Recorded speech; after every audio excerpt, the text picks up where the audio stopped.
Assalamualaikum warahmatullahi wabarakatuh. Selamat datang kembali pada Bintek Guru Belajar PPS PPI SIM PKP ID. Kali ini kita akan masuki post test. Soal post test terdiri dari 25 soal pilihan ganda dengan 4 opsi jawaban. Perhatikan petunjuk berikut. 1. Selesaikan 25 soal dalam waktu 50 menit. Jika waktu habis, jawaban akan terkirim otomatis. 2.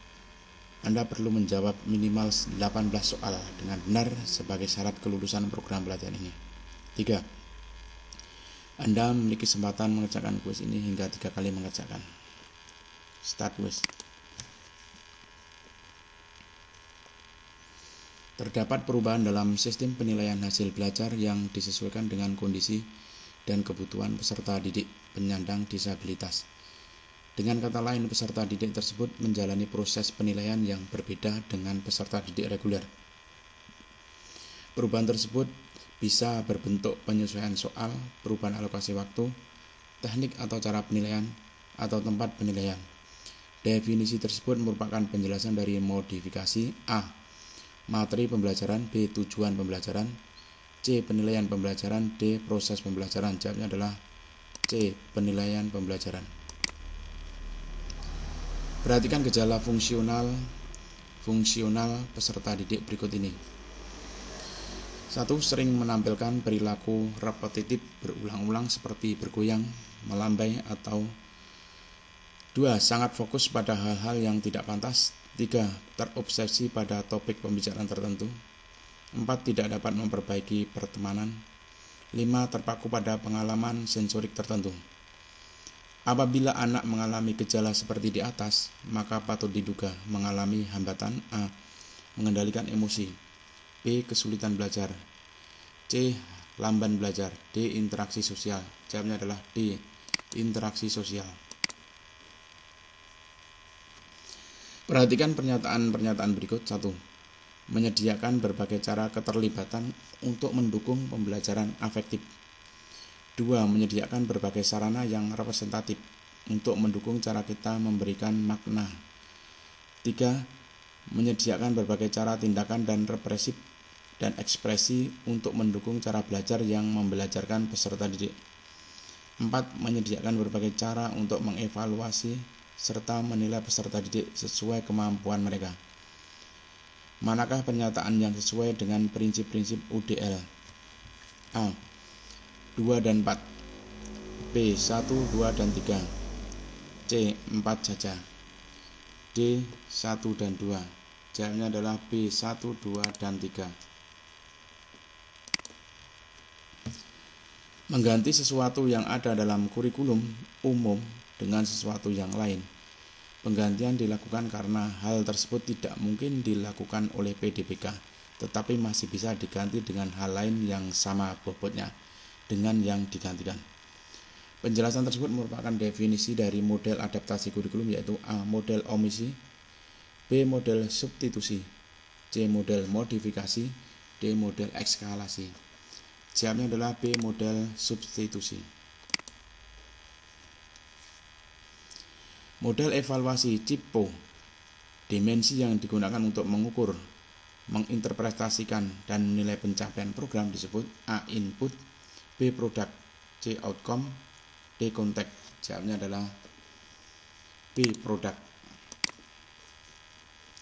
Jaringan recognition dalam otak berfungsi untuk A. Mengetahui tentang mengapa dalam pembelajaran, B. Mengetahui tentang di mana dalam pembelajaran, C. Mengetahui tentang apa dalam pembelajaran, D. Mengetahui tentang bagaimana dalam pembelajaran. Jawabnya adalah C. Mengetahui tentang apa dalam pembelajaran. Berikut strategi pembelajaran yang tepat saat berhadapan dengan peserta didik yang mengalami hambatan bicara. 1. Posisikan wajah Anda menyamping dengan peserta didik ketika berkomunikasi dengannya. 2. Memberikan contoh membuat kalimat yang benar. 3. Ajarkan model-model alternatif untuk bisa berbicara. 4. Ajukan pertanyaan secara tertulis dengan pertanyaan yang bisa dijawab oleh peserta didik yang bersangkutan. Manakah pernyataan yang sesuai? A. 2 dan 3, B. 1 dan 3, C. 1 dan 2, D2 dan 4. Jawabnya adalah D2 dan 4. Fajri sudah berusia berkelas 4 SD. Ketika disuruh membaca, ia mengalami banyak kesulitan. Sering mengulang, terlihat berusaha keras untuk mengeja, kesulitan dalam membedakan huruf B, P, dan Q, dan tidak memahami apa yang dibaca. Fajri juga lamban dalam belajar bahasa dan memiliki kosakata yang terbatas. Berdasarkan data dan informasi tersebut, Fajri mengalami kesulitan belajar spesifik, yaitu A. Disleksia, B. Disgrafia, C. Disfraksia, D. Diskalkulia. Jawabnya adalah A. Disleksia. Berikut adalah pernyataan yang tepat tentang identifikasi hambatan belajar peserta didik, yaitu A. Memudahkan guru dalam melakukan pengelompokan peserta didik ketika melaksanakan pembelajaran di kelasnya. B. Sebagai pedoman dalam menentukan kebijakan sekolah dalam menyelenggarakan pendidikan inklusif. C. Melihat hambatan yang dialami oleh peserta didik dalam aktivitas dan berpartisipasi di kelas atau di lingkungan sekolahnya. D. Menentukan jenis disabilitas seperti peserta didik yang autis, lamban belajar, dan jenis disabilitas lainnya. Jawabnya adalah C. Melihat hambatan yang dialami oleh peserta didik dalam aktivitas dan berpartisipasi di kelas atau di lingkungan sekolahnya. Universal Design for Learning (UDL) salah satunya dikembangkan berdasarkan penelitian mengenai 3 jaringan yang terlibat ketika seseorang belajar, yaitu A. Afektif, psikomotor, dan strategi, B. Kognitif, recognition, dan didaktik, C. Afektif, recognition, dan strategik, D. Kognitif, psikomotor, dan didaktik. Jawabnya adalah C. Afektif, recognition, dan strategik. Universal Design for Learning (UDL) dikembangkan berdasarkan ilmu berikut, yaitu A. Ilmu neurologi, psikologi perkembangan, dan keberagaman cara belajar, B. Ilmu neurologi, psikologi sosial, dan keberagaman peserta didik, C. Ilmu neurologi, psikologi perkembangan, dan psikologi sosial, D. Ilmu neurologi, psikologi perkembangan, dan keberagaman peserta didik. Jawabnya adalah A. Ilmu neurologi, psikologi perkembangan, dan keberagaman cara belajar. Asesmen untuk mengetahui kondisi awal peserta didik, baik secara kognitif maupun non-kognitif, manakah yang sesuai dengan pernyataan tersebut? A. Asesmen berkelanjutan, B. Asesmen diagnostik, C. Asesmen formatif, D. Asesmen sumatif. Jawabnya adalah B. Asesmen diagnostik. Dimensi model evaluasi CIPO yang berfungsi untuk menggambarkan dan merinci keterkaitan dengan lingkungan, kebutuhan yang belum terpenuhi, siapa yang dilayani, dan tujuan program adalah A. Produk, B. Input, C. Kontek, D. Outcome. Jawabnya adalah C. Kontek. Metode atau strategi pembelajaran umum yang diberlakukan untuk peserta didik reguler tidak diterapkan untuk peserta didik penyandang disabilitas. Peserta didik tersebut memperoleh strategi pembelajaran khusus yang sesuai dengan kondisi hambatan dan kebutuhannya. Definisi tersebut merupakan penjelasan dari modifikasi A. Tujuan pembelajaran, B. Proses pembelajaran, C. Materi pembelajaran, D. Penilaian pembelajaran. Jawabnya adalah B. Proses pembelajaran. Desain pembelajaran yang universal secara umum harus memenuhi kriteria berikut: A. Adaptable, usable, dan accessible, B. Usable, adaptable, dan accessible, C. Accessible, adaptable, dan inclusion, D. Inclusion, usable, dan accessible. Jawabnya adalah D. Inclusion, usable, dan accessible. Manakah strategi yang tepat saat berhadapan dengan peserta didik yang mengalami gangguan pendengaran? 1. Berhadapan dengan peserta didik saat berbicara dan berbicara seperti biasa. 2. Pertimbangkan menggunakan bahasa isyarat baku. 3. Pastikan Anda mendapat perhatian peserta didik sebelum berbicara. 4. Halangi bayangan wajah Anda saat berkomunikasi dengan peserta didik. A. 2 dan 4, B. 1 dan 3, C. 2 dan 3, D1 dan 2? Jawabnya adalah B1 dan 3. Berikut ini adalah cara untuk menilai kemajuan peserta didik di kelas inklusif. 1. Penyesuaian skala penilaian. 2. Observasi informal. 3. Peserta didik menilai diri sendiri. 4. Menggunakan satu format tes baku. Manakah yang sesuai dengan pernyataan di atas? A. 2 dan 4, B1 dan 2, C. 4 saja, D1, 2, dan 3. Jawabnya adalah D1, 2, dan 3. Sekolah penyelenggara pendidikan inklusif menerapkan kurikulum yang berlaku secara nasional yang diadaptasi sesuai dengan kebutuhan belajar peserta didik penyandang disabilitas. Adaptasi kurikulum meliputi A. Indikator, tujuan, proses, dan teknik penilaian. B. Tujuan, proses, refleksi, dan tindak lanjut. C. Indikator, tujuan, proses, dan penilaian. D. Tujuan, materi, proses, dan penilaian. Jawabnya adalah D. Tujuan, materi, proses, dan penilaian. Berhadapan dengan peserta didik yang mengalami hambatan fisik, strategi manakah yang paling tepat untuk Anda lakukan? A. Dalam pemberian tugas, peserta didik dengan hambatan fisik diberikan waktu yang sama dengan peserta didik yang tidak memiliki hambatan. B. Untuk membantunya, fokus pada apa yang peserta didik butuhkan, bukan pada apa yang mampu dilakukan anak. C. Menghindari melakukan sesuatu yang berlebihan atau terlalu melindungi peserta didik dengan hambatan fisik. D. Selalu memberikan bantuan kepada peserta didik dengan gangguan fisik. Jawabnya adalah C.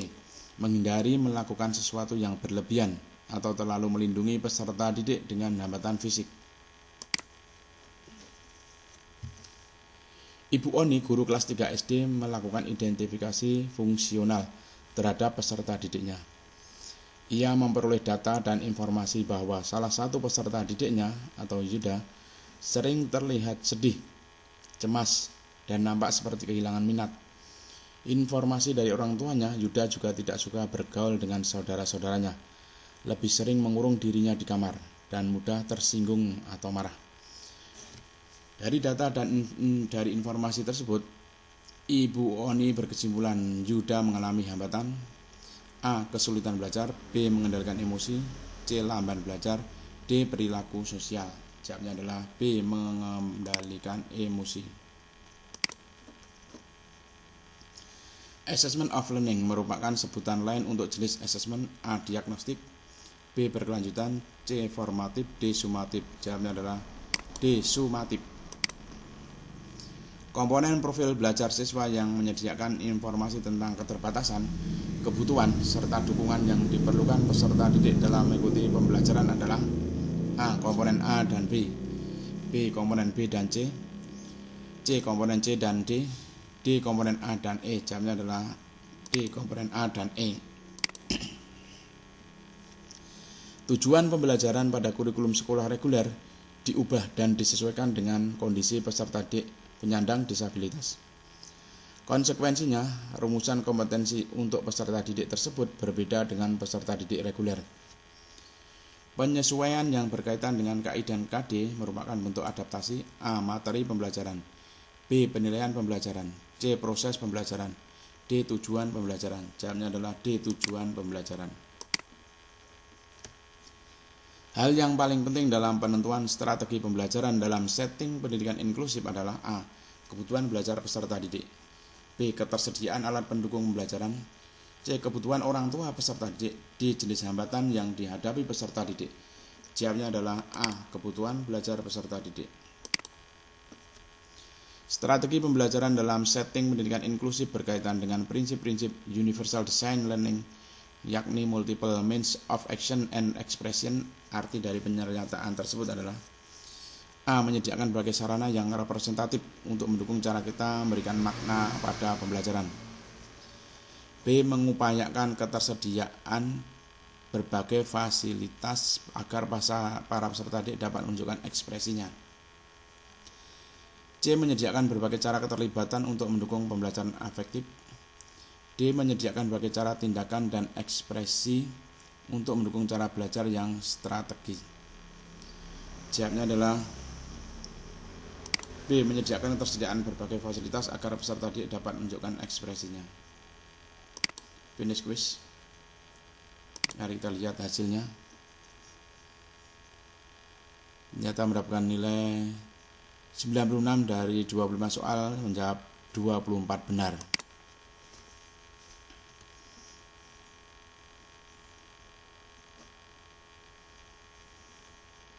Pengimbasan.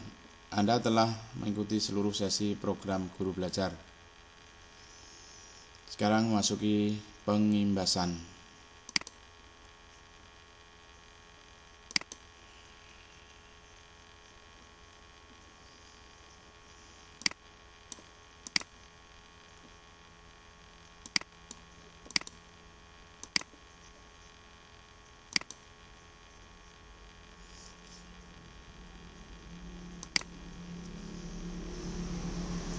Sekian materi dari Bintek Pendidikan Guru Belajar PPSPI SIM PKB ID. Assalamualaikum warahmatullahi wabarakatuh.